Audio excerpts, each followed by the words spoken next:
തീരദേശത്ത് അപൂർവമായി വിളയുന്ന കംബോഡിയൻ മുന്തിരി നട്ടുവളർത്തി ശ്രദ്ധേയനാവുകയാണ് കയ്പമംഗലം കാക്കാത്തിരുത്തി ബദർപള്ളിക്ക് പടിഞ്ഞാറ് കറുപ്പം വീട്ടിൽ അബ്ദുൽ നാസർ.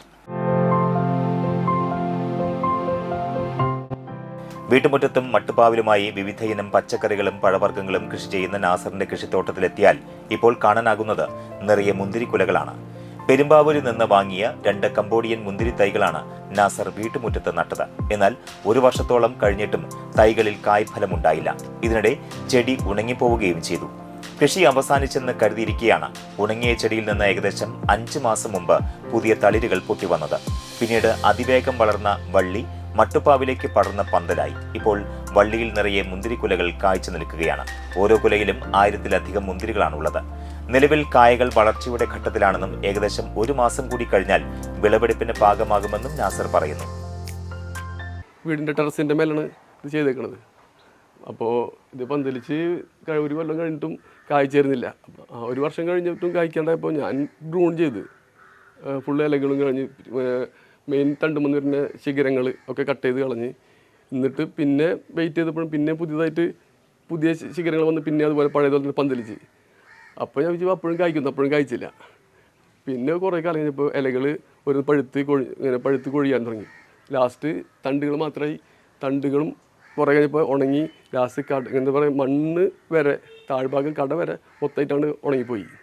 അപ്പം മാനസികമായിട്ട് അപ്പോൾ എനിക്ക് സത്യം പറഞ്ഞാൽ ഒരുപാട് റിസ്ക് എടുത്ത് കൊണ്ടുവന്നൊരു തൈ അതിൻ്റെ പേരിൽ എനിക്ക് ഇതുപോലെ തന്നെ 2 തൈയും ഒരേപോലെ തന്നെ അപ്പുറത്ത് വെച്ച തൈയും അനിയം വെച്ചിട്ടുണ്ട്. ഒരു അപ്പുറത്തും അതും സെയിം തന്നെയാണ്, ഒരേപോലെ 2 നശിച്ചു പോയി. ഇതിന് മുൻപ് ഒരു തൈ വെച്ച സ്ഥലത്ത് നിന്ന് ഒരു പുതിയൊരു തൈ മുളച്ച് വന്ന് അതുമെന്ന് ഈ കാണുന്ന ഫസ്റ്റ് ഒരു 6 അടി ആയപ്പോഴേക്കും ഫസ്റ്റ് ഫ്ലവറിങ് കിട്ടി.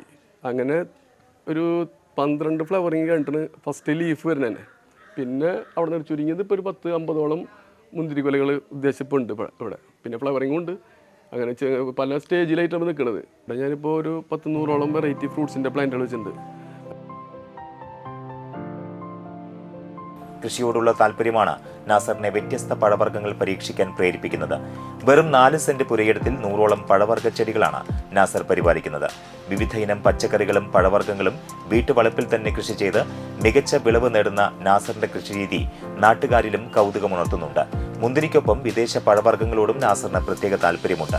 സഹോദരൻ അബ്ദുൽ ഹക്കീമും സുഹൃത്ത് മുഹമ്മദ് റാഫിയും ചേർന്ന് കർണാടകയിൽ ഡ്രാഗൺ ഫ്രൂട്ട് കൃഷിയും നടത്തുന്നുണ്ട്.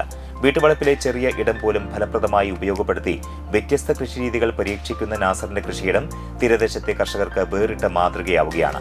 കർഷക ദിനത്തിൽ മികച്ച കർഷകനുള്ള അവാർഡ് നൽകി ഗ്രാമപഞ്ചായത്ത് നാസറിനെ ആദരിച്ചിരുന്നു.